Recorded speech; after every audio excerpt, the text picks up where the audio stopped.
this patient came because he's been having fluctuating mood since 2 years.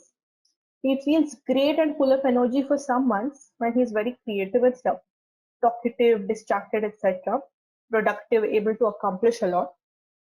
Then there's periods of prolonged depressed mood when he has low energy, poor concentration, low self-esteem, and there's a feeling of hopelessness, etc. He doesn't remember a period within the last 2 years where he felt normal. Okay, the correct answer is cyclothymia. All right, and I'll go on to tell you why. Okay, firstly, let's see. This patient is having fluctuating mood. Okay, sometimes he feels great and full of energy. He's very creative, talkative, distracted, productive, etc. All right, and then there's depressed mood. So first question I'm going to ask you is that what is this? Feeling great, energetic, creative, talkative, distractible, etc. It's not mania. This is actually hypomania, and this is exactly what I want to point out. I get that it is very confusing. So what they're trying to get at here is that even though we say that mania is when it's for more than 1 week, here they haven't really given a time duration, all right? So in mania, if you look in real life, if you want to diagnose mania, these people with mania don't really have functional problems, okay? Like they are not able to function well at their work. They lose their job, they leave their job, they go to jail, they have psychosis, they have delusions, they have hallucinations. Whereas hypomanic people are actually productive. They're able to utilize all of this extra energy to actually get better at the job.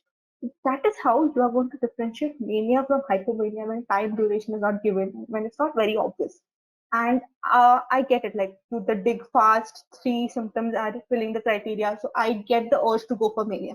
But psychiatry is not that black and white, right? Although we try to make it in USMLE. So it's not that black and white. So when her patient is showing a lot of functional impairment, psychosis, hospitalization, etc., then it's mania. When you're confused. When you're confused, this is what you follow. Otherwise, you go for dig fast and all of that. But this is what they're trying to get at here. This patient is actually quite productive. He's doing well in these cases. So these are periods of hypomania. All right. And then they have shown that he has periods of depression. Okay. When he has low energy, poor concentration, low self-esteem, hopelessness, blah, blah, blah, whatever he's having, not eaten and stuff, which in this question, they were trying to say is not meeting the criteria for depression.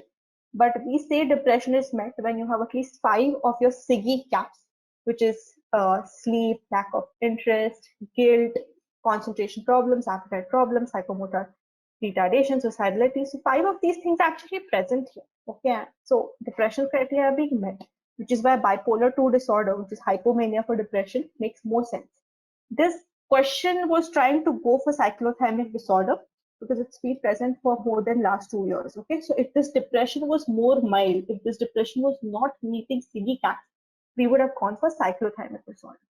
So what cyclothymic disorder is? Hypomania and criteria not meeting depression for at least 2 years. Okay. And bipolar 2 disorder is hypomania and criteria meeting depression. The question wanted cyclothymia, but they gave too many SIGI caps for depression. So we can go for bipolar 2 disorder. So since you all chose bipolar 2, I'll give it to you. Okay, it's not very wrong here. Okay. So now, why not bipolar 1 disorder? I just explained to you. If it was mania, then he would be having functional impairment. So it's not bipolar 1 disorder, which has mania.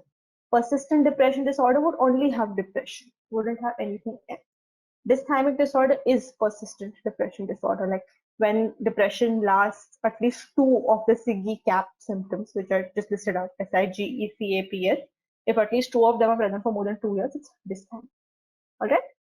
So I hope you all understood that bipolar 2 is hypomania plus depression, tackling, and cyclothymic is hypomania and never meeting the criteria for depression for more than 2 years.